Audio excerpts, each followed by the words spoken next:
Welcome to episode 4 of the Lindsay V Crafts podcast.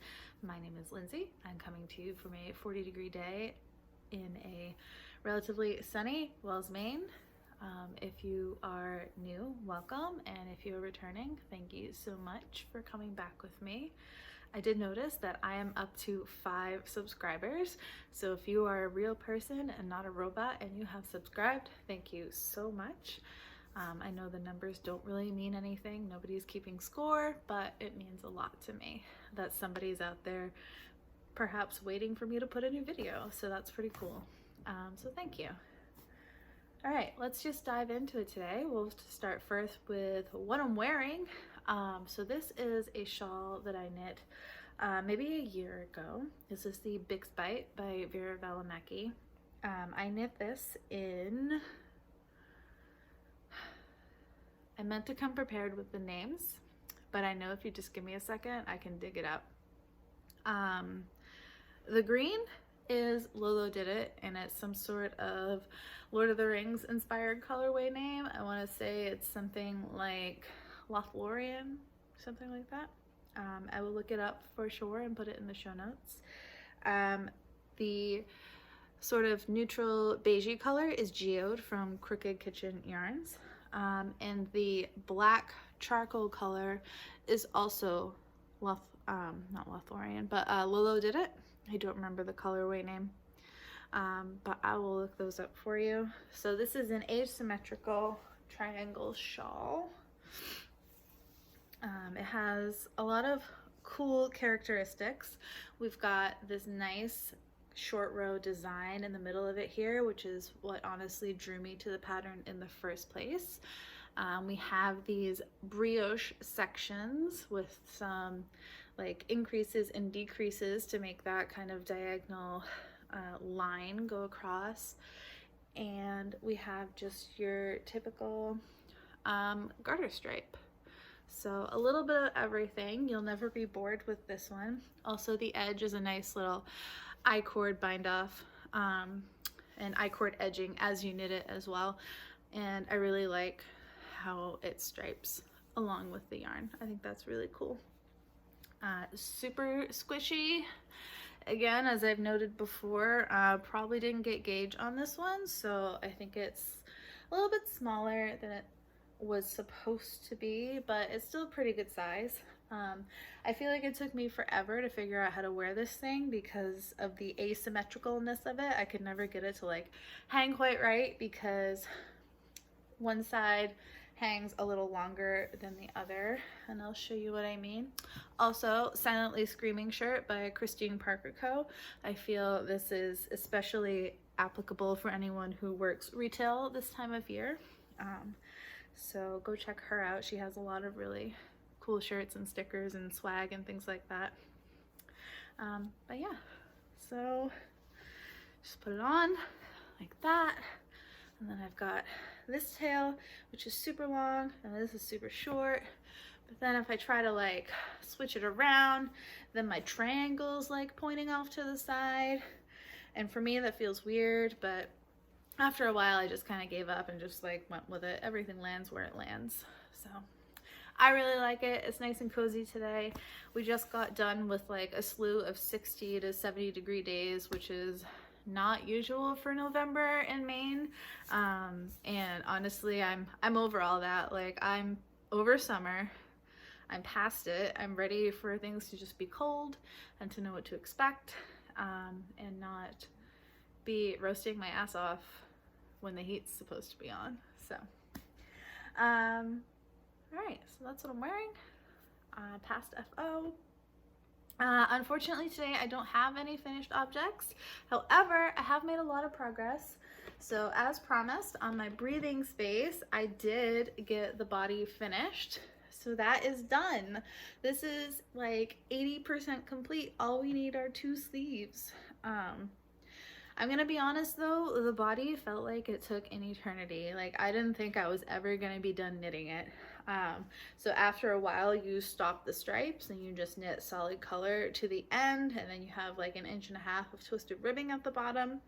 But the rows don't go fast because there are like 300 stitches, I swear to God, on this thing. I don't actually know the exact count because at some point I think I just quit keeping track of the increases and all that. But you can see it gets wide at the bottom. There is some waist shaping, so if you can see here, it kind of goes out, comes in, and goes out again. So that's nice. Did try it on. It fits really well. I'm happy with the length. It's plenty long enough, which is something I run into with a lot of my sweaters, is that I don't always have the patience to knit them long enough, but this one's good. And that was actually written into the pattern.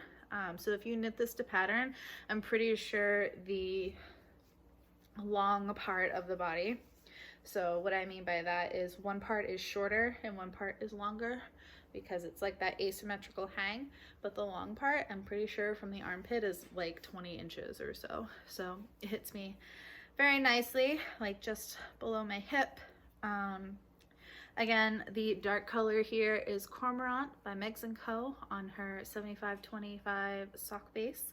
And the stripe is Mooneater by Dragon Hoard Yarn on her same type of 75/25 sock base.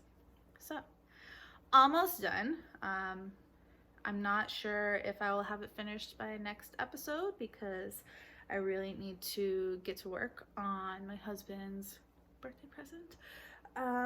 Which that will bring us to my next work in progress. Yes, that is the Snuggle socks. So I do have one completed. This is sock number 2.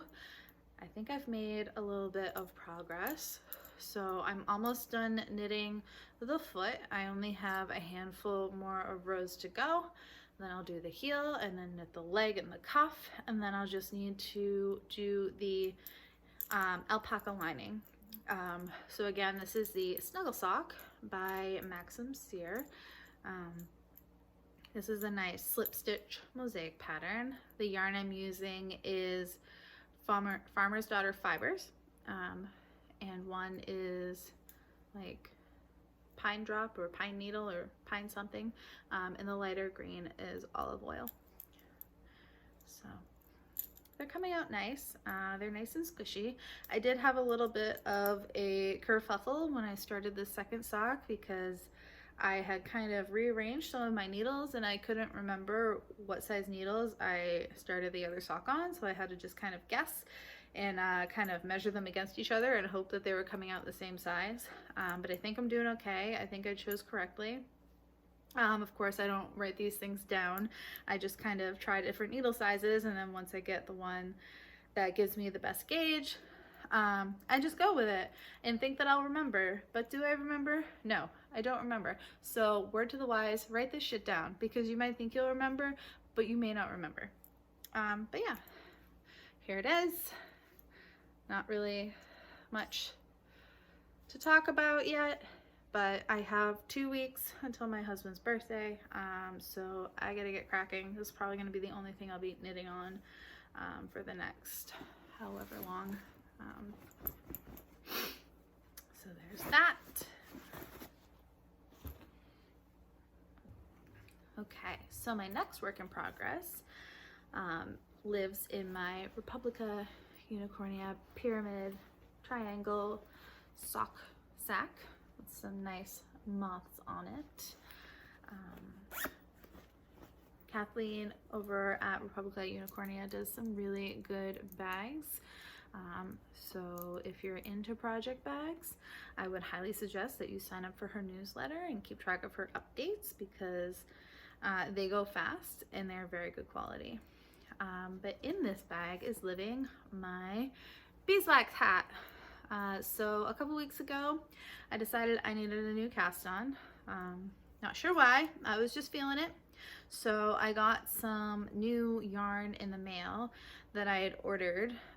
They were a vendor at Rhinebeck, and since I didn't really get to shop as much as I wanted to there, I figured I'd just go to one of the vendors' websites, because one of the things that I really wanted to purchase while I was there was, like, you know, some really nice like sheepy wool, and more specifically a long wool.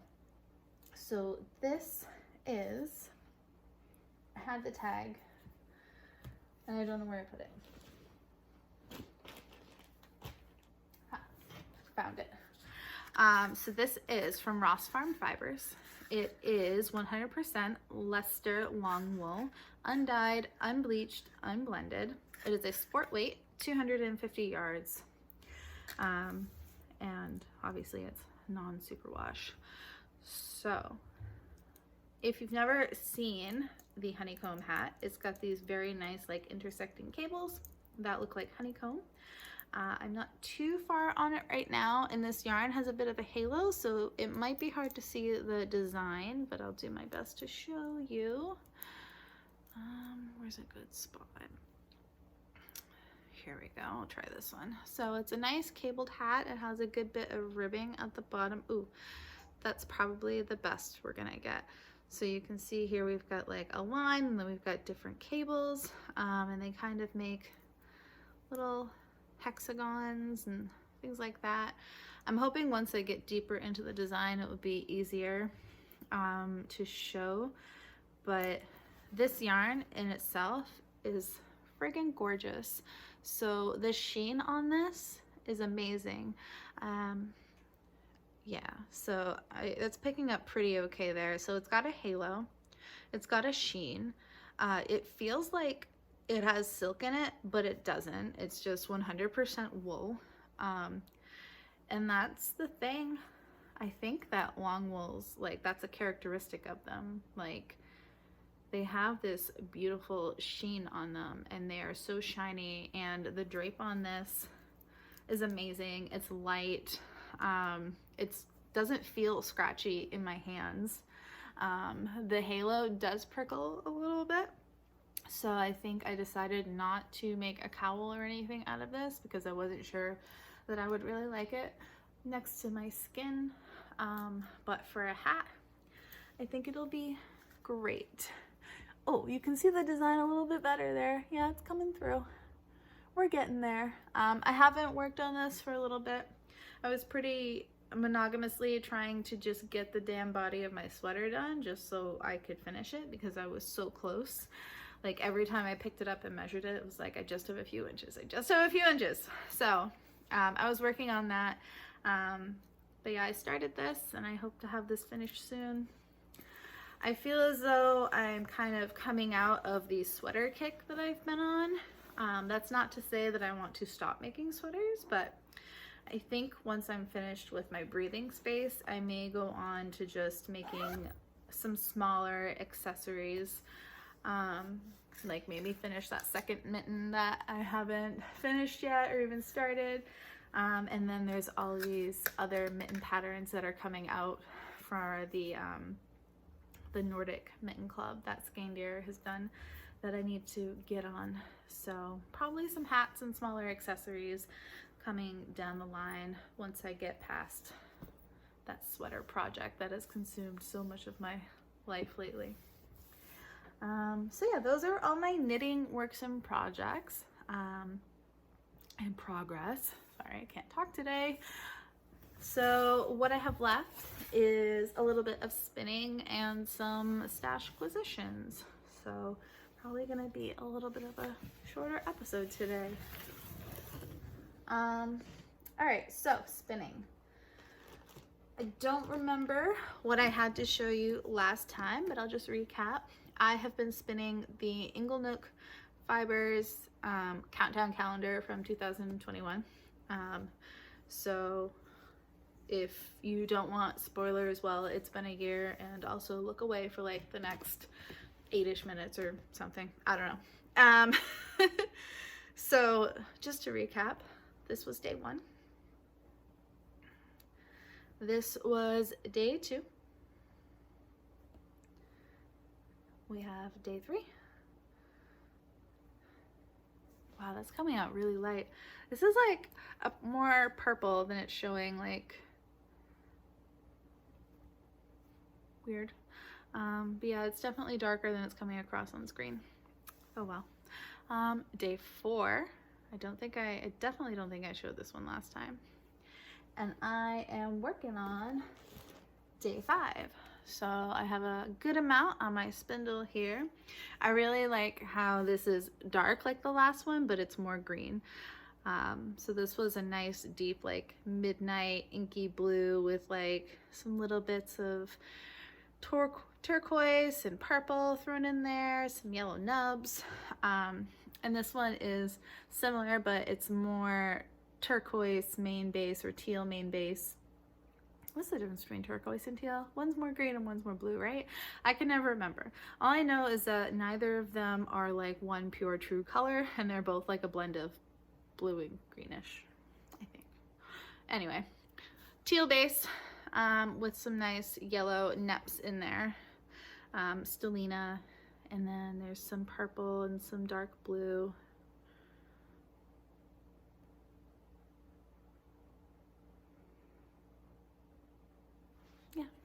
I'll show you what the little stickle bot looks like. So this is what I'm spinning from. It's very soft and fluffy and beautiful. And I'm hoping to spin up the rest of it later on today so that I can look at what comes next.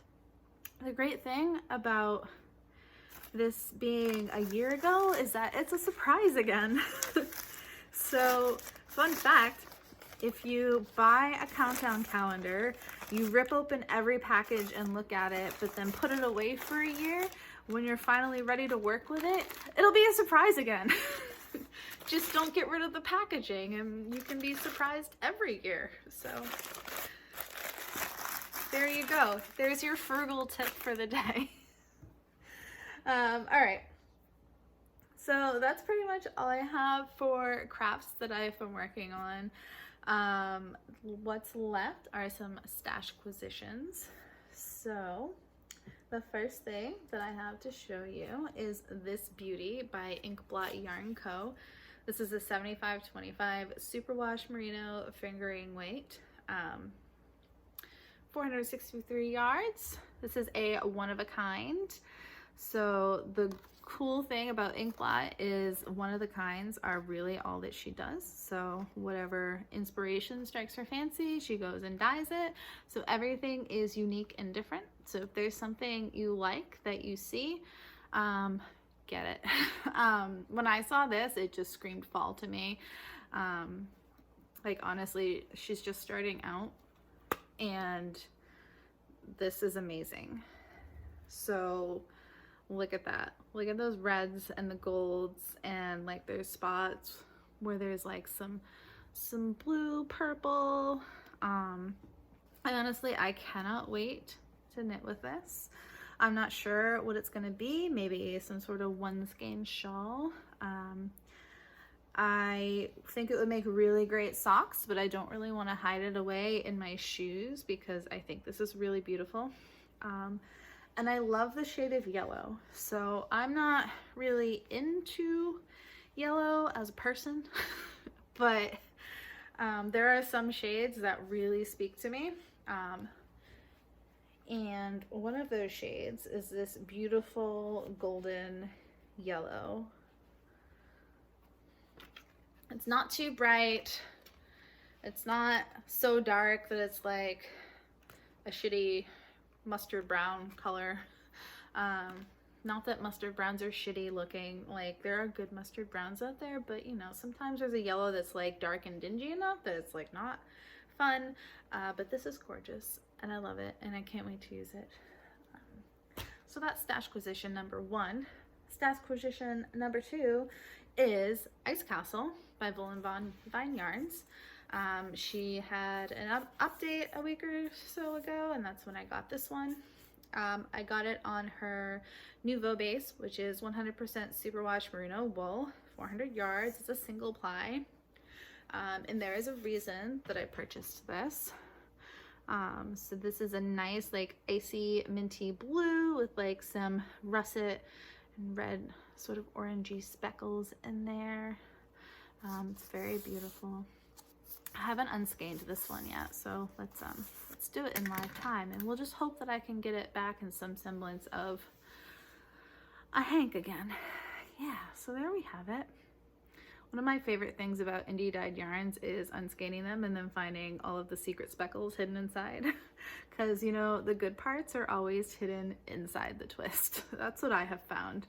Oh yeah, look at that. Look at this part right here.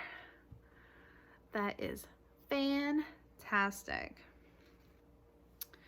All right, so this I purchased to use in conjunction with another yarn that I have, which I will show you. I did show the one that I'm referring to a few episodes ago. It is Salt Life by Shirley Bryan Yarns, also a single space. Good enough. There. So I want to use it with this one. If you look at these are close but different enough that they could make a good fade. So I've never knit anything with a fade before, and I'd really like to try it. So what I'm doing is I'm trying to construct one myself. So anytime I see a yarn that will look good with this one, so that's why I bought that. And now I'll just be on the lookout with something that could go either before this one or after this one, or even in between. So that I can kind of amass like a 4 or 5 skein fade and then find a pattern to use it with. So that's my end game with these. Not that it's a bad thing if you just buy yarn willy-nilly, like I definitely do, but I did buy it with an intention. So that makes me feel a little bit better about the unnecessary spending. So, what else? Okay, so last thing. Inglenook Fibers had an update and where they were doing like some owl themed fibers that were pre-orders, but they were also adding ready to ship things to their shop as well. So of course I had to get something of each because I've been like in the spinning mood lately. So this is called Typhoon. This is a BFL silk blend, and oh my god, it is gorgeous. I don't know if you can see all those colors there, but there are a million colors. So there is some blue, some teal, there's like a neutral kind of stony mushroomy color in there. There's like a beautiful russet. Oh, it's amazing. So I would like to prepare this to do a fractal ply with it. If you don't know what that is, think spin cycle yarn. The way that it kind of barber poles and color shifts, that's essentially a fractal ply that they're doing. There's a specific way you have to prepare your fiber to do that. I have to look it up every time because I can never remember. But basically, you separate it into short lengths and long lengths. That way you get different lengths of the color repeats. I believe that's essentially how it works. And then, so you spin all the shorts, you spin all the longs, and then you ply those together. So you'll get one of your plies is repeating on the short and one is repeating on the long. And so that's how you make sure that like no two colors are ever like showing plied together, if that makes sense. That's the best way I know how to explain it with my limited knowledge of it. If you want to know more, consult Professor Google. I'm sure he's got a lot of insight on it. But yeah, that's what I will like to do with this one. And I never know really what my fiber will become until I spin it up and finish it. So far, I've really only made something with one of my fibers that I spun, and that was the first time that I ever attempted a fractal ply. I will have to show it sometime. I made my bauble cowl with my hand spun yarn. I'll link, if I updated my Ravelry with an actual picture of it, I will link it. But I will bring it next episode perhaps to do a little show and tell because I'm really proud of it. So yeah, those are all of my Stashquisitions. And that's pretty much all the content that I have for you today. So it's kind of a short one. Other than knitting, I've been reading a lot. I just finished 2 books within the last like few weeks. One was called Unsold by Will White. It's in his Cradle series. My husband's really into that series, so I tried like heck to get through the first book so I could see what it was all about, and it's not bad. If you're interested in Audible or audiobooks rather, the narration for that one is really good. For me, that's always the kicker for audiobooks. If the narrator is crappy and not animated, then it's a no-go for me. I like, when I listen to audiobooks, I like to feel like I'm listening to a TV show. So that's what I look for in a good audiobook. The writing could be crap, but if the narrator's awesome, then, you know, I might actually get through it. The other thing that I finished was The Last Kingdom by Bernard Cornwell. Yes, this is also a Netflix show, and yes, I watched that first. I actually didn't realize it was a book until I started like really watching it, and I noticed in the theme it was shown that it was based on the books by Bernard Cornwell, but I just kept watching it anyway. And I ended up really liking the show. It was a little hard to get into at first, but it really grabbed me. I liked the characters. I really do like historical fiction. That's one of my top genres, up there with like fantasy sci-fi things. So I read the first book for it. Not bad. It's pretty good. I do like Bernard Cornwell's writing style. It's very easy to just, like, it keeps you reading. It has really good flow and good pacing, and that's kind of key for me. One of the things that kind of kept me out of the Unsold book was that the writing style is kind of unique, I'll say. There are a lot of compound sentences, like especially during battle, like every sentence is with like 3 or 4 commas in it, and I just feel like it kind of scrambles my brain a little bit when somebody's asking me to, okay, this happened and you're gonna remember that while this is also happening, while this is also happening. There are better ways, I feel, to describe action and battle scenes, but that's just my unprofessional opinion. Overall, not a bad book. I'll probably try to read the next one just to see what happens. But yeah, that's what I've been doing. Been reading. Been also reading some witchcraft books. Kind of want to get into doing more like meditation and energy work because I feel that would be helpful for my mental health. Interested in trying to learn tarot a little bit maybe. So those have been kind of my hobbies aside from knitting and spinning and just trying to get through the workday every day. So what's been keeping you sane? Let me know. I would love to hear it. So that's really all I have for you today. I figured a short video was better than no video since it has been like 3 weeks. And if you made it this far and actually sat with me the whole time, thank you so much. I appreciate your support, and I will see you next time. Have a great day.